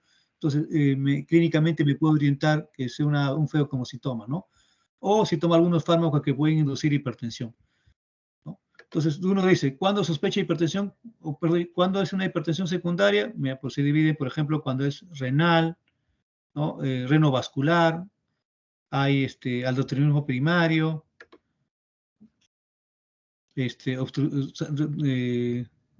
de sueño, apnea del sueño, perdón, inducido por drogas, los feocromocitomas, el síndrome de Cushing, el hipotiroidismo, el hipertiroidismo, etc. Entonces, Importante saber que la hipertensión primaria que hemos conversado es mucho más, digamos, frecuente que la hipertensión secundaria, en una relación más o menos de 95 a un 5%, ¿no? Entonces, regresando a nuestro caso, chicos, ¿cuál es el diagnóstico?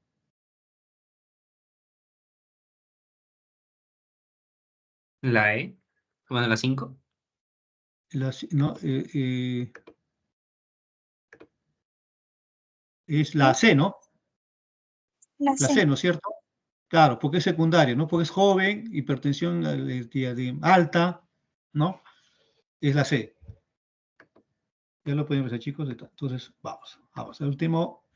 En la segunda consulta que viene, el paciente le refiere cursar con tos. La causa más probable de este paciente, ¿cuál es, chicos? Ya les dije. El RAM, ¿no es cierto? Enalapril, ¿no es cierto? Todo lo que termina en Sí. pril, captopril y enalapril pueden provocar tos, ¿no? Entonces la respuesta es la D, ¿no? Hablamos de hipertensión resistente, rápidamente, para que ustedes puedan saber. Ya estamos sacando. La hipertensión arterial resistente, como ya ustedes lo han podido entender, se refiere a aquel paciente que tiene que recibir más de 3 antihipertensivos para poder controlar la presión, ¿no? Acá dice más de 140,90, pesa tratamiento con 3 antihipertensivos, ¿no? A dosis máxima toleradas que incluyan un diurético, ojo. O sea, tiene que ser dosis máxima y entre los 3 tiene que haber un diurético, ¿no? En realidad, el gran porcentaje de los pacientes, cuando se le ve en la consulta y sospecha de hipertensión resistente, al final sí es una pseudo-resistencia, ¿no? Ahora le voy a explicar por qué. Si un paciente de este tipo lo tengo en consulta, de todas maneras debo sospechar que puede ser un problema secundario de hipertensión y tengo que buscar una causa, ¿no? Y si yo tengo una hipertensión ya resistente y sé que la hidroclorotiazida, dosis máxima, es parte del tratamiento de estos pacientes, lo que debo hacer es cambiar por otro tipo de diurético, como la amiloride o la eplerenona, ¿no? Y debo, amiloride, perdón, y debo, ¿cómo se llama? Agregarle el cuarto medicamento que hemos dicho, que es la espironolactona, ¿no? Acá, cuando uno dice hipertensión resistente, tiene que definirse en estos cuatro grados, ¿no? Aparente, pero no confirmada, pseudo resistente. ¿Qué hago a eso? Le pido un mapa que hemos conversado, ¿no? Y ese me va a definir si realmente es una hipertensión resistente verdadera o una una hipertensión resistente, ¿no? ¿Por qué? Porque puede ser una mala adherencia a los medicamentos, al tratamiento, etcétera, ¿no? Verdadera ya cuando le pongo el mapa y veo que sus presiones realmente están elevadas, ¿no? Y refractaria, dicen aquellos pacientes que toman 5 medicamentos, incluyendo un diurético cítrico y un uro de potasio, y a pesar de eso, pues sus presiones no controlan. Y esos son pacientes refractarios, ¿no? Una prevalencia de casi 9%. Le dije al principio que influyen muchos factores, mala adherencia, obesidad. Hay medicamentos, por ejemplo, que elevan la presión arterial, por ejemplo, los AINES, son medicamentos que pueden elevar la presión arterial y hacernos un falso positivo. Entonces siempre es importante preguntar si toma algún otro tipo de medicamento y siempre descartar en hipertensión resistente una hipertensión secundaria, ¿no? Bueno, ahí la primera línea resistente es la espironolactona, como hemos dicho. O sea, primera línea en el sentido de que hemos pasado ya las tres líneas, ¿no? De medicamentos, los 3 medicamentos, ¿no? La cuarta, en este caso se considera como primera línea, es la espironolactona. La segunda línea son los demás antihipertensivos que hemos conversado, chicos. Y ya, si es que no controlada, ya hay experimental, en cuanto ya es una acción ya, ¿cómo se llama? Que se desarrolla, ¿no? Ya hay una determinación renal, se puede colocar dispositivos de estimulación barroreceptora, o sea, un arterio venoso ilíaco, ¿no? Entonces, para que puedan ustedes. Y como le dije, es cambiar la hidroclorotiazida por clortalidona, que es otro tipo de diurético, ¿ya? También es importante que ustedes puedan saber qué es crisis hipertensiva. La crisis hipertensiva es aquella cifra de presión arterial sistólica más de 180 o diastólica más de 120. Se cataloga como emergencia hipertensiva o urgencia hipertensiva de acuerdo al daño de órgano blanco, ¿no? No sé, sintomático o asintomático, no interesa, pero si hay un daño de órgano blanco ya es una emergencia, ¿no? En la urgencia generalmente es sintomático y no hay daño de órgano diana. Hay una entidad que se llama hipertensión maligna, que les dije hace un momento, es una hipertensión arterial bastante alta, las cifras, pero con retinopatía grado 3 o grado 4, ¿no? Chicos, y el tratamiento en la emergencia hipertensiva es disminuir la presión 20% en la primera hora y un 15 a 20% en las 23 horas adicionales. Aquí es una emergencia, por tanto se hospitaliza el paciente y el tratamiento es endovenoso. En la urgencia no es un tratamiento en hospitalización, es un tratamiento ambulatorio, debo disminuir 20% en 24 a 48 horas y los medicamentos que utilizo es por vía oral, ¿no? En situaciones especiales como por ejemplo un síndrome aórtico agudo, ahí sí debo disminuir la presión a menos de 120 en 10 minutos. Eso es, digamos, diferente a, por ejemplo, a un ACV isquémico, ¿no? En un ACV isquémico hemorrágico, yo debo disminuir la presión en un 15 a 20%, más no, ¿no? Y disminuyo si la presión arterial está en 185/110 o 220/120. Si está menos de este valor, no hago nada, solamente observo. Porque recuerden que la perfusión a nivel cerebral es importante, ¿no? Si nosotros bajamos mucho la presión en estadios agudos de un ACV, podemos empeorar más el cuadro, ¿no? Ya, y estos son los órganos que son afectados en cuanto a la emergencia hipertensiva. Hay una hipertensión maligna, ¿no? Con daño renal, una encefalopatía hipertensiva, un ACV isquémico, ¿no? Un ACV isquémico sin indicación trombólisis, un ACV hemorrágico, un evento coronario agudo, un shock cardiogénico, una enfermedad aórtica aguda o una eclampsia o una preeclampsia o un HELP, ¿no? Todos estos son considerados como parte de una emergencia hipertensiva, ¿no? Ahí dicen el tratamiento y el tiempo en que ustedes deben bajar la presión, qué medicamentos, porque para cada enfermedad o para cada problema hay una medicación como primera elección, ¿no? Y también hay alternativas, ¿no? Chicos, creo que me pasó un poquito el tiempo, disculpen más bien, a ver, que quisiera, lo que más me interesaría o me interesa es que ustedes hayan podido captar, entiendan, digamos, la hipertensión arterial, y si tienen alguna duda, chicos, yo encantado para poder explicarles. Doctor, quisiera pedirle un favor si podría repetir, o sea, cómo serían las generaciones de administración de fármacos, o sea, cuál sería la primera línea, cuáles fármacos serían la segunda línea y así. Bacán. Muy bien. En la primera línea estamos hablando de medicamentos que son los inhibidores SECA o los ARA2, ¿no? Hablamos de inhibidores SECA, captopril, enalapril, que son los que más comúnmente conocemos en el quehacer diario, ¿no? Pero existen más, ¿no? Hay quinapril, lisinopril, etc. Pero trabajemos con esos dos, enalapril y captopril. Y los antagonistas de receptores angiotensina 2 son los que terminan en tan, losartán, candesartán, valsartán, olmesartán, ¿no? Entonces, estos son inhibidores ECA y ahora antagonistas de angiotensina 2, son medicamentos que en acción son similar. Entonces, por eso es que no se combina. O sea, yo puedo utilizar uno de ellos dos, pero no los dos, por si acaso. Entonces, ellos se consideran de primera línea. ¿Ya, chicos? Quedó, ¿no es cierto?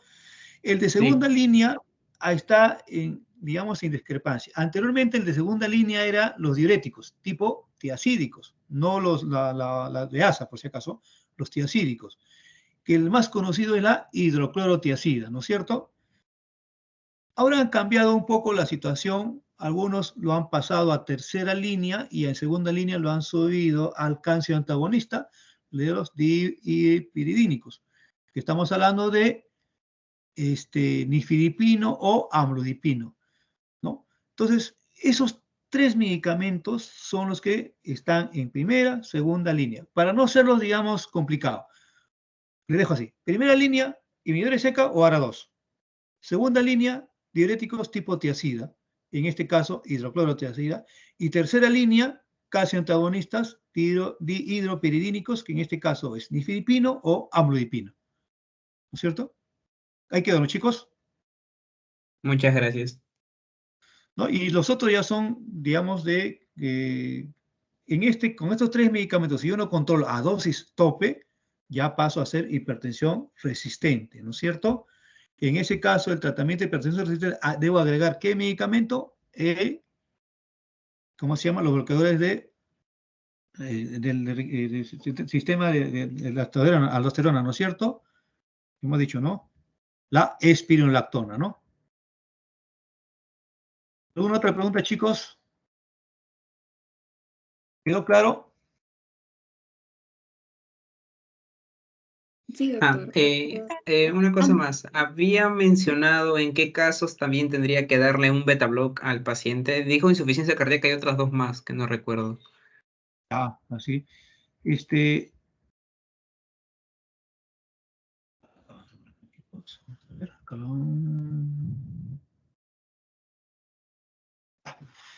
entonces, cuando la insuficiencia cardíaca, cuando nosotros, en la insuficiencia cardíaca, cuando ustedes revisen o tengan tiempo de poder leer, el arsenal terapéutico ya está dividido o documentado cuáles son los medicamentos que uno debe dar, ¿no? Debo dar un inhibidor o ARA2 como antirremodelador, debo dar un beta bloqueador, ¿no? Debo dar una espironolactona, y debo dar la asociación de, ¿cómo se llama?, de sacubitrilo con valsartán, ¿no? Esos 4 medicamentos los llaman los 4 fantásticos. O sea, deben estar dentro del arsenal terapéutico de un paciente con falla cardíaca. Debe estar sí o sí, porque está demostrado unos, incluso me olvidaba de la dapaglifosina, que ustedes ya habían escuchado, que también forma parte del arsenal terapéutico de falla cardíaca. Algunos mejoran la calidad de vida del paciente, otros mejoran la sobrevida del paciente. Estos pacientes, si toman estos medicamentos, su posibilidad de vivir a más tiempo es mucho mejor, ¿no? Entonces, dentro de esos medicamentos que se considera como un medicamento que mejora la expectativa de vida, están los beta bloqueadores y están la espironolactona. Entonces, por eso todo paciente con falla cardíaca, sobre todo cuando es una FEBI menos de 35, la espironolactona está indicada en esos pacientes. Y los beta bloqueadores también. Pero hay un hincapié en los beta bloqueadores. Los beta bloqueadores, cuando uno le da en un paciente con una falla aguda, puedo descompensar o empeorar el cuadro de ese paciente. Entonces, yo para darle un beta bloqueador a un paciente con insuficiencia cardíaca, debo esperar primero que se compense, ¿no? 1. 2.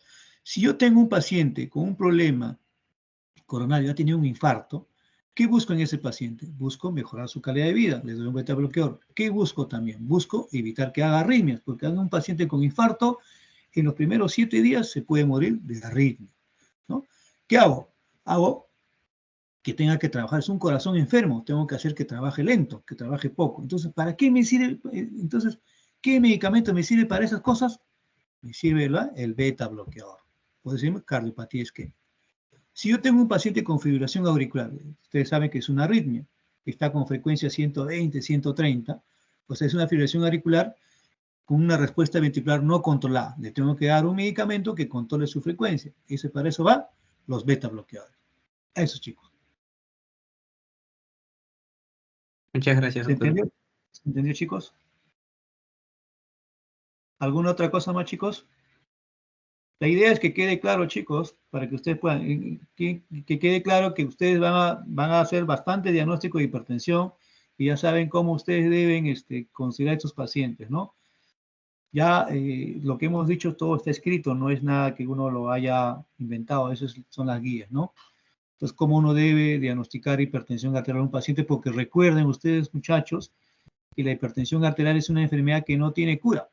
Y si yo debo diagnosticar a un paciente, debo estar totalmente seguro que lo sea, porque si no, le genero gasto, le genero problemas de tomar medicamentos y todo eso, ¿no? ¿Alguna otra pregunta, muchachos?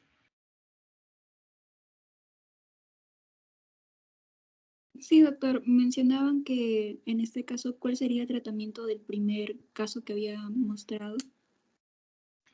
En este pacientito, como hemos dicho, él ya tiene, si no consideramos la cifra de presión arterial elevada, perdón, no consideramos la presión arterial, ya el hecho de tener diabetes ya hacía que, aún teniendo 130 o con 80, él ya debería recibir medicamentos, ¿no? medicamento antihipertensivo. Entonces, teniendo ya 155,95 de presión, este paciente, como hemos dicho, debe iniciar con 2 medicamentos para la presión arterial, ¿no? Entonces, en él, como le dije, en principio debe haber un IBDECA o un ARA2. Entonces, uno debe elegir, ¿no? Yo sé que los con el IBDECA pueden provocar tos. Entonces me aseguro, le doy un ARA2. Le puedo dar, si ese paciente no tiene muchos recursos, le doy losartán mañana y noche. Pero si es un paciente que tiene un recurso y puede comprar medicamentos, le puedo dar un ARA2 en una sola dosis. Por ejemplo, el olmesartán le puedo dar 40 miligramos una sola vez al día como dosis máxima. Pero como no le puedo dar un solo medicamento, le debo dar un segundo medicamento, porque ya me ha dicho, o la guía me dice que debo utilizar 2 medicamentos obligatoriamente, salvo en estas excepciones que hemos conversado, ¿no? Entonces, si él maneja presiones altas, es diabético, entonces el diurético de alguna manera puede afectar la glucosa, ¿no es cierto, chicos? ¿No? O sea, puede enmascarar la hipoglicemia, puede alterar la glucosa. Entonces, ¿qué le doy? Mejor le doy un calcio antagonista, ¿no? Le doy un amlodipino. A dosis tope también le puedo dar 10 miligramos. Entonces, a este paciente le debo iniciar un ARA2, yo le haría un ARA2 más un calcio antagonista. Y al diurético le dejaría como tercera, digamos, opción, ¿no? Muchas gracias, doctor. ¿Ya no hay más preguntas, chicos? No, doctor, ya no hay preguntas por parte de los estudiantes. Más bien queríamos agradecerle por lo que ha dado la discusión de casos clínicos. La verdad ha estado muy completa. Hemos aprendido bastante de usted, ¿no? Y ahora ya sabemos cómo, más que todo, diagnosticar una hipertensión arterial. También hemos sabido que hay fenotipos, ¿no?, de hipertensión. Y a partir, bueno, en el Perú sabemos que ahora tomamos las guías europeas, más que todo, ¿no? A partir de 140-90, y bueno, ya podemos utilizar el AMPA o el mapa, ¿no? O si no, también hacer visita guiada, ¿no?, al paciente, ¿no?, 3 veces. Y bueno, también los órganos blancos que nos ha mencionado, ¿no? Y los diferentes ya fármacos, ¿no?, que se ha explayado muy bien. Entonces, doctor, estamos muy agradecidos por parte de la comunidad científica del sur, ¿no? En este caso también quisiéramos que nos compartan sus PPTs para poder seguir aprendiendo, ¿no? Claro, chicos, no se preocupen, yo te envío. ¿Ya? Gracias, Gracias, doctor. chicos.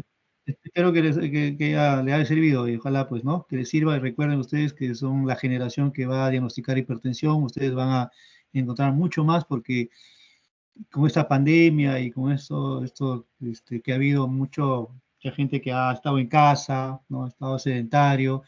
Ahora los niños más están en las computadoras. Ellos son los potenciales pacientes hipertensos, diabéticos, coronarios que vamos a encontrar al futuro. Entonces ustedes van a lidiar bastante con ellos. Entonces es importante que puedan hacer un buen diagnóstico, un buen tratamiento, sobre todo evitar que lleguen a fases extremas, ¿no? Ustedes entenderán que llegar a una fase extrema, una falla cardíaca, una falla renal, descapacita a un paciente. Y vemos a veces muchos pacientes jóvenes, ¿no?, 50, 60 años con diálisis, con corazón grande, ¿no?, tomando muchos medicamentos, etc. Entonces, es un paciente ya discapacitado, ¿no? Entonces, la idea es no llegar a eso, la idea es prevenir que lleguen a eso, ¿no? Y la tarea es para ustedes. Chicos, gracias, chicos, por escucharme. Cualquier cosita para servirles, muchachos. ¿Ya? Muchas gracias, doctor. Gracias, doctor. Buenas noches. Cuídense, Gracias, amigo. doctor.